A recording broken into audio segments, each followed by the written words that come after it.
Hi, Isaac. Rabbi, good afternoon. So good to see you. So good to see you. How is life? Well, blessed be the name of God Forever, forever and ever. forever and forever and ever. Amen. Okay. Okay, so we got through salt, and now we're talking about light. And, as I look through these verses of Matthew 5:13, 5:14, 5:15, 5:16, it's not clear to me what we did last time, 5:14, if this is a continuation of the last parable or a completely new parable. Because when it says, "You are the light of the world, a city built on a hill cannot be hid," and then it kind of continues to talk about light, but in a very different context. So I would assume that's a completely different metaphor, 15 and 16. But if you would present a strong argument to me, Isaiah, that's what I'm hoping to get out of you, a very compelling, strong argument that would say that you are the light of the world and that these lighting of lamps is somehow connected, I would definitely be open to that interpretation. But I think most people just see it as a separate metaphor. So even when you look at the Lucian parallel, Okay. So can we start with verse 15? So let's read verse 15 and yeah, then go for it. Just the gospel according to Matthew chapter 5, verse 15 onwards. Nor do people light a lamp and place it under a basket, but on a stand, and it gives light to all in the house. In the same way, Let your light let your light shine before others, so that they may see your good works and give glory to your Father who is in heaven. wow. Okay. Okay. So as I was just mentioning, I would see this as a separate metaphor because I think we definitely exasperated a lot of the interpretations. The possibilities are: "You are a light of the world. The city built on a hill cannot be hid." So I think we'll start analyzing this as a separate metaphor. But again, it's very hard to separate the idea of light from other lights. When we finished the metaphor of salt, I think it was pretty clear when we finished 5:13 and 5:14 that, or I sorry, 5:13, that even though it's a very long verse, that the metaphor was kind of over. And even though the Lucian parallel had a couple different points, that was the end of that. When we look at Matthew, what we see number one is that you are the light of the world, a city built on a hill cannot be hid. We don't really even have that Lucian parallel. We goes right into no one after lighting a lamp puts it in a cellar, but on a lampstand so that those who enter may see the light. So we see the Matthean text is a lot more expanded, and it would be interesting, at least as a hypothesis, to propose that maybe 5:14 is introductory to the metaphor, to even explain what the metaphor means to people reading. Because when you hear no one after lighting a lamp puts it under a bushel basket, no one really knows what bushel basket means. It might be a basket, it might be a measurement, it might be a cup, it might be, who knows. So what we maybe see with 5:14 is a pre-explanatory point of a metaphor. Because let's be honest, what 5:14 says is really kind of maybe the heart and soul of 5:15 and 16. I don't know. I'm open to anything, Isaac. So here's my understanding of this. So 14 it says you are the light of the world, as in it speaks to a person's identity or a sense of who they are, and we discussed this last time where to be the light is both to have access to certain kind of knowledge which others cannot access. So that's one meaning of this. Uh, but what chapter 15 says is it speaks about God's intention. Now this speaks in the third person. It says, "Nor do people light a lamp and place it under a basket." And so even though it uses the word light, or the light is a common theme between verse 14 and 15, it's used in a different sense. The first one speaks about it speaks directly, as in you are the light of the world. But the next one, it feels like it's spoken in the third person, as in somebody doesn't light people do not light a lamp and place it under a basket, but on a stand, and it gives light to all in the house. In the sense, meaning that is he alluding to God's purpose, to God's will, that you are the light being God's divine spirit in you, and it's his divine will that you have to bring glory to him or live for his glory through through those values of being pure in heart, being a peacemaker, being merciful, being kind, being poor in spirit. So that was my distinction between verses the distinction I made which between verses 14 and 15. Yeah, you're making a lot of interesting points about, first, second person and third person, and specifically about what the import of these parables are. Mhm. Again, it's definitely a little complicated when I look at it. But I'll just make one more observation before maybe we try to analyze it a little more in depth. It's really interesting that in 5:13 it starts in second person, you are the salt of the earth, and in 5:14 you are the light of the world. We can see those very much parallel each other, but they're also very ambiguous. We really don't know what salt of the earth could mean. It can mean something good or it can mean something bad, as we noted when we analyzed 5:13. And you are the light of the world, while it really can only mean something nice. No one would say, you're the light of the world, you burn everything to death. There's no one who says that. But it feels like this opening line of both these parables sets up the structure of the parable itself, right? Is that you can imagine that if someone from maybe like oral teachings or memory perspective will have this idea of the parable of the salt, the parable of light, and it's almost like this is an introductory point. You are A, you are B, and this is how you are A, and this is how you are B. So I think that that structure of an oral teaching that can be passed on very easily, starting with this opening line and having the kind of the individual pieces subsequently, really makes sense in 5:13. When we look at 5:15 and 5:16, it really feels, and even 5:14, it really feels that there's very different messages happening in these parables, right? When it says you are the light of the world, a city built on a hill cannot be hid, it's very easily understood as a concrete concept. And then when we look at 5:15, let's maybe start analyzing that as much as we can. No one, after lighting a lamp, puts it under a basket. So, and again, as I mentioned, it's very controversial what the word bushel basket is there. It just sounds like it gets covered somehow. So I think that it's very interesting that that is very much a very famous kind of parable itself, right? That the idea of extinguishing light is the opposite of lighting the light. The whole point of lighting the light in the first place was in order to make sure that you can use the light. So it's almost saying that there's this logical contradiction. No one would be so stupid that they would light a lamp and then make sure either because there's no oxygen, it gets extinguished, or it gets covered, it gets extinguished. Either one, that it goes out or it gets covered. So the question is, like, how does this metaphor, at least even before we get to the other part of put on a lampstand and give light to the whole house, how does that really build into this Christian ideology and messianism? Who is the lamp in this case? I know he's saying you are the light of the world, but it doesn't seem like the apostles or the crowds really have the ability to spread the message as much as Jesus. And it's a lot easier to say the message maybe right now is him, but even if it's them, what is he asking them to do? What is like the nimshal? What's the import of this parable? Before we get to 16, Yeah, I think was there an idea that they're going to go extinguish themselves, or not share it, or just be quiet in their houses, gonna I hide? think yeah. I think so. Given what we read in five, in verses 2 onwards, 2 to 11, where there was a subversive, where the values were subverted, like blessed are the poor in spirit, blessed are the merciful, blessed are the meek. And so once he's changed the values, it raised the question, what is the purpose of all that? And I feel like he's probably expanding on that, because this section ends with your purpose is to give glory to your Father who is in heaven.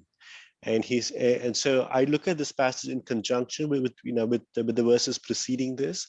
And so you're the light of the world, and he's speaking in terms of analogy as a lamp, so the purpose of the lamp is it gives light.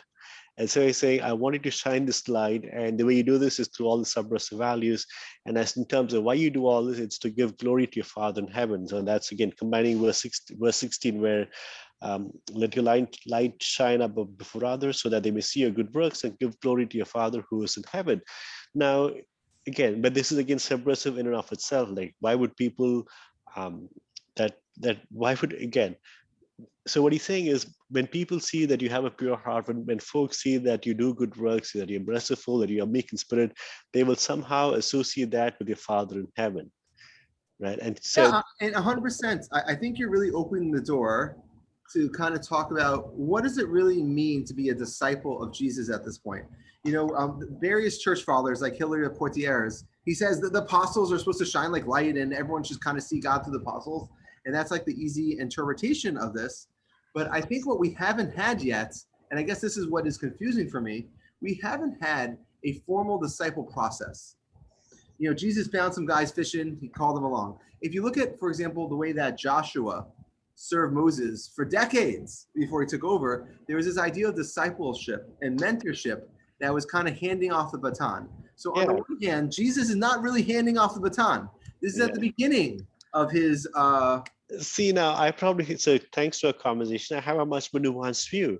Peter and Simon Peter and Andrew were disciples of John the Baptist, and they've traveled with him for a few years. They've heard this message, and as he discussed so far, Jesus is building on John's message. He's not changing it. He starts with the kingdom of heaven is at hand. And so I feel like that they are prepared, like they are waiting for that. They like their hearts have been prepared for this in some way, shape, or form. Now we don't know exactly what all John preached. All we know is he said, "Repent, the kingdom of heaven is at hand." And so I feel like that Jesus is that in some ways that they've been discipled, and he's building on top of, like he's building this on top of that. And so to me, this makes sense. Like they've been waiting. They've gone through multiple. They've repented. Their hearts are strangely warmed, and then Jesus comes and he turns the values, because as Messiah, the plan. I mean, the expectation would have been that the Messiah will defeat or will destroy the Romans, and that he will establish his authority. And what he just laid out prior to this kingdom of heaven values is completely subversive. It's not. I don't think this is what they might have expected the Messiah to. They would not have associated these values with the Messianic kingdom, as in to be meek and to be polite and to be humble. Unless they heard John say stuff like that. Yeah, and so I feel like that they've been discipled, and he's taking them on to the next level. Looking at Jesus through the lens of John and his work and his life. Yeah, again, like I hear you saying, I think it's noteworthy that in the book of Matthew, we really haven't discussed even how those people were the disciples of John, right? So you're kind of throwing that out there that Peter and others were the disciples. But definitely from Matthew, it's not as clear. And again, like correct, from Matthew's gospel, it's not clear. Yeah, right. And the basic assumption over here is that, at least when you read this kind of parable, this allegory, it sounds like we are talking about disciples, because it's hard to imagine Jesus saying it himself. But I definitely would at least be open to the possibility of how would this have been heard by the Matthean community. I have no problem saying that maybe they imagined Jesus as that light or Jesus as that salt. And even as Jesus was speaking, for him to speaking about himself. Because it's unclear how much a disciple can really be a mirror image or to magnify the message of their teacher in the world. But it's very easy to hear both ways, because especially as we know Jesus is going to reach an untimely death, inherent in his discipleship is that people have to do a lot after he's dead. And it might be that we have to view the book of Matthew or disciples in general as the main goal is to kind of set up disciples and make people feel inspired that you are going to be the salt of the earth. You're going to be the light of the world, because Jesus, in the end of the day, by being executed or killed or whatever you want to say happened to him, he's not going to really be able to carry out the bigger message without the Pauls, the Peters, and the other folk. I think it's definitely something we'd have to keep our eye on as we read forward about what is discipleship described throughout Matthew. Because we almost don't have a theory. We're just like, you guys are this, but what do they learn? What do they know? If anything, from various contemporary sources, we like to think that none of the disciples really got Jesus. So if that's the case, then why are these guys the model for spreading the light? Anyway. So okay, well, that's a great observation. But wouldn't you say that the Sermon on the Mount or the Beatitudes, right, that embodying them is subversive enough that people will look at that somebody who embodies them would be viewed differently? So I look at salt as I look at salt as, and salt makes its presence known. light as light makes its presence known. Like light is there, we can see that something is bright. If the parable or the allegory stopped right there, I would agree with you. But it doesn't. If he just said, you are the light of the world, I'd be like, Isaac says, you're the light of the world, you're salt. But it goes on and it kind of has this underlying message. I mean, I don't know how much you want to focus on the words here, but neither do men light a candle and put it under a bushel, but on a candlestick or whatever, and give light unto all that in the house. It's saying that the message has to spread. Yes. No matter how you read it, a person who like the very simple interpretation is if you light the candle, if you bring a Jesus to the world and let it die out, you wasted your time. It has to spread. Okay, so that's implying some level of mentorship and discipleship that is effective. Okay, it's definitely okay. Well, okay, that's okay. Thank you for rephrasing this question. So what you said, it's a conventional question, right? Now, is there anything subversive? Was he also, by putting it this way, was he implying a subversive method of discipleship or a form of discipleship mentorship which does not fit with, which would have been subversive or? So you're saying an interesting point. You're saying that there was a failure to set up normative disciples, so maybe we should re-understand the whole concept of disciples to be subversive. I'm cute. It just almost just like raising the question. Just raising the question. It could be. You're saying like there's actually a very famous medieval text. Is one of the most famous academics on Kabbalah, mysticism, Judaism is a guy named Moshe Idel. And I went to a speech of his once on how to establish disciples. Mm-hmm. And he spoke about how Maimonides specifically wrote esoterically, abstractly, wouldn't meet with disciples because when he wrote his books, said, if you can't understand it, you weren't smart enough to get my message anyways. So I didn't view that as subversive. I view that as a way to pass on esoteric knowledge. So you're saying like Jesus did something similar. He kind of set up the infrastructure and he kind of did his best to instruct disciples where he could. There were successes and there's failures.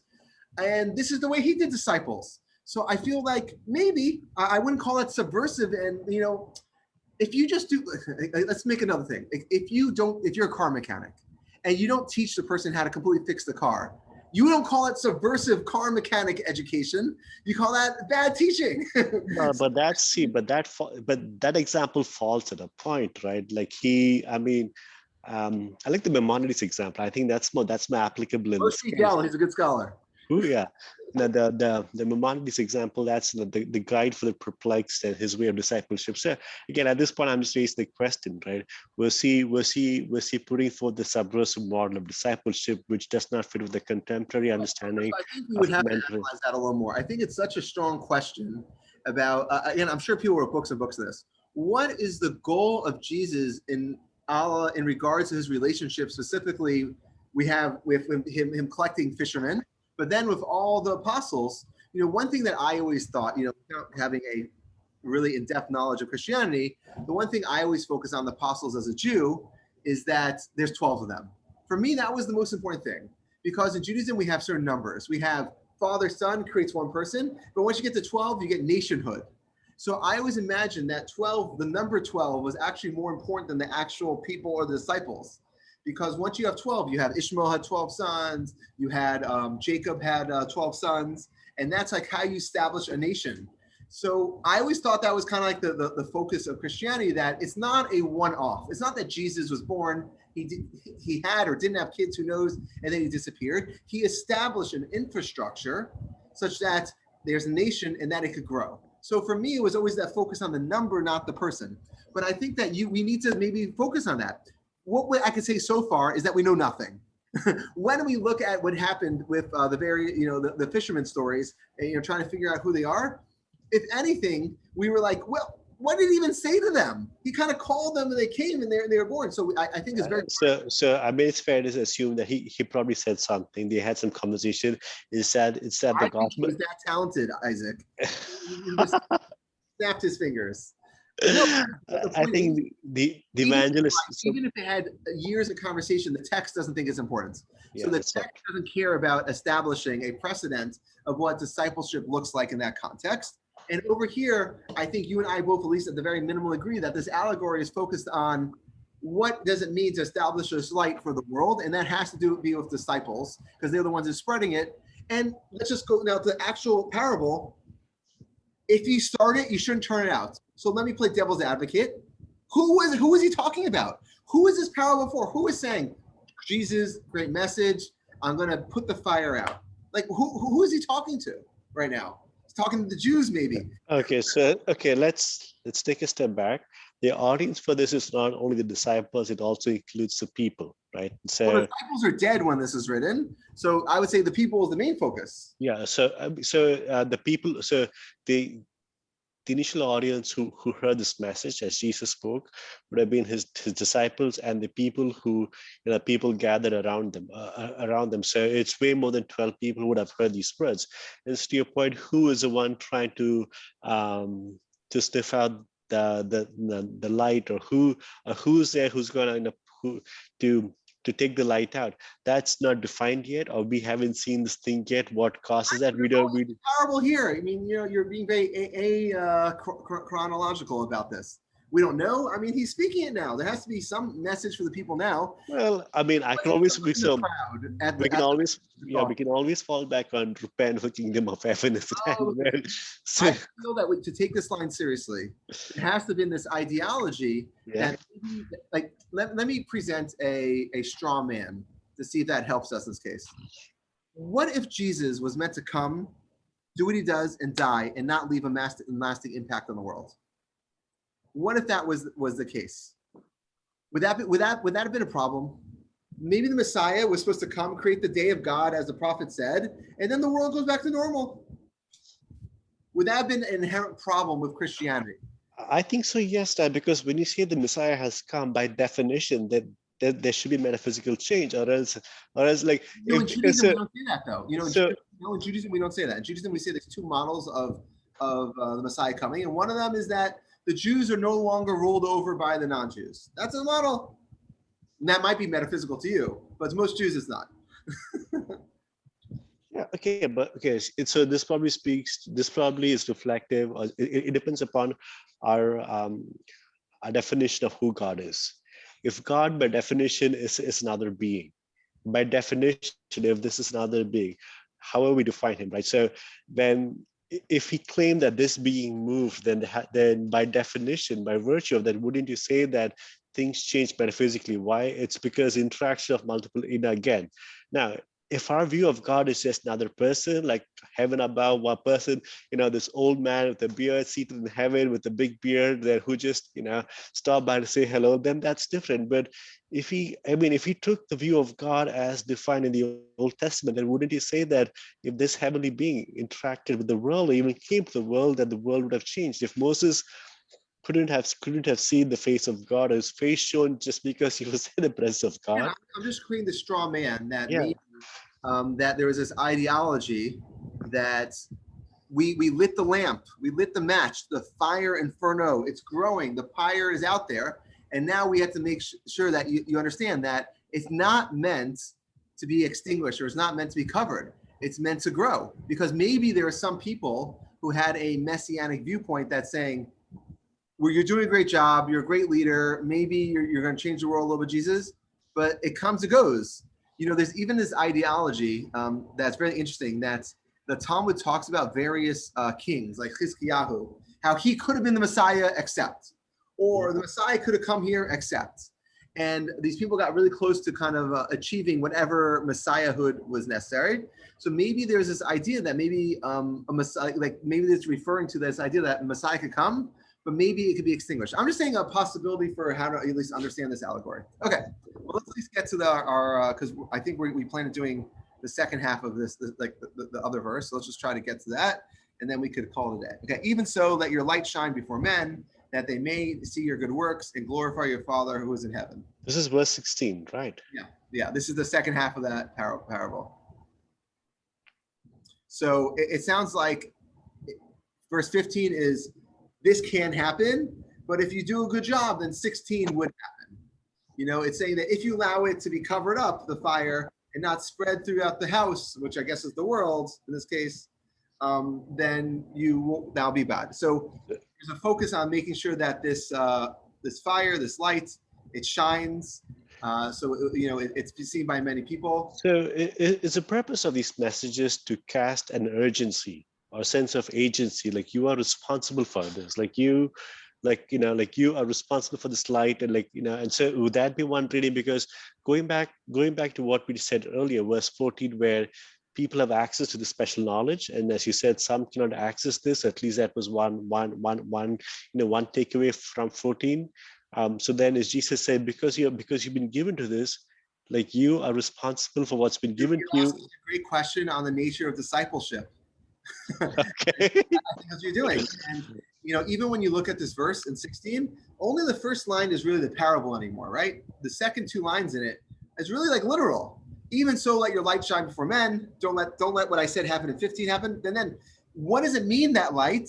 That they may see your good works. And we have this like really, really complicated phrase, good works, which books and books have been written on. So I don't want to focus too much on good works, though. It probably just means, represent Jesus, be good, represent God, do some commandments, do some positivity, do some social something along those works as opposed to the thing, and glorify your Father in heaven. So both those two things, the see your good works and glorify, are no longer part of the parable, right? If you do 15 and begin 16 well, then people will see. And what we see again is just like you keep talking about, the light is meant to be seen, it's meant to be shared. I'm sure most church fathers and preachers today will see conversion and evangelicism in this to try to spread the good word, the good message. Mm-hmm. But what's really interesting is that the focus on this is that people will see, and then what we see Jesus is always that they'll glorify their Father in heaven. There'll be a focus on making sure that they understand the kingdom of heaven is here, and they will see that the world is different because of their Father in heaven. And if we're going to be really literal about these texts, we'd actually focus on why he calls God Father here versus other figures. And I know this is a big Christian focus to try to figure out when we say Holy Spirit versus Father versus God versus Jesus. But I don't really have a strong opinion about that. As I mentioned, So yeah, I don't treat this in the context of evangelism, right? Now, I look at this in the context of the Sermon on the Mount, as in the Beatitudes, as in be humble, be half poor in spirit, and be meek and be pure in heart, and hunger for justice. Now, I think this notion of evangelism, right? That isn't that more it's more of a Reformation thing, where almost every single verse is being seen through the context of evangelism. I have no problem saying evangelism towards Jews. I definitely think that Christianity obviously thinks about proselytization towards non-Jewish populations, but at least even when we speak of evangelism, it could mean just in this context about convincing people to be better Jews through Jesus' messiahship. So that's fine too. I think so my initial take is that this message is primarily intended for those who know him, as in for those who have the light, right? Because you are the light of the world, as he said, like who are the source. Something's been given to them, and he's holding them accountable, saying it's been given to you, like you have to do this, or you have to be this kind of people, so that people will glorify you. Now, I don't quite see, because at least at this time, I don't see this as a message to either you could call it non-Jewish or non-Christian audience, or a non-Christian audience. It's tailored. I look at this as a message which is focused primarily on, or a message tailored or focused on people who claim, who have an awareness of him, and who know him. It places more urgency and a bigger responsibility on their part. Yeah, I hear. Okay, Isaac, I think we'll call it a day on that final note. A lot more can be discussed here, but I think we need deeper understandings of parables, discipleship, life. And discipleship, right? We need a deeper understanding of discipleship. So let me just ask you one last question. In what way has Jesus' teaching been subversive to traditional models of discipleship and mentorship? Do you I don't think it has been yet. I think we're gonna have to wait to see later on. Discipleship is a two-way road. Unless you have the mentor kind of accepting the mentor and disciple accepting the mentor's lead, we'll have to see if Jesus kind of ever even accepts that he's the formal mentor. A lot of times, we like, at least from the Beatitudes, it could be like people maybe can't get the whole message. And as we talked about, there might be this precipice when you're trying to get to the full understanding that a Moses character who we say had aspect laria meiria, the highest level prophecy. A normal person can't activate that. And it could be Jesus' perspective is just not something that normal people could do. It might be just a lifelong struggle to strive, even though we saw verses that say otherwise.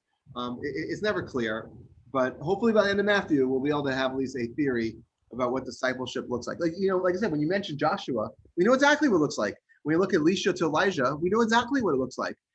Even when we think about So that was going to be my next question, because doesn't the New Testament subvert our understanding of discipleship? Take Paul, for example. He wasn't mentored by anyone. I would look at Paul as he mentored himself, right? And so so are some of the other disciples. yeah, okay, I said. To be continued. Okay. Okay, thank you. Came back.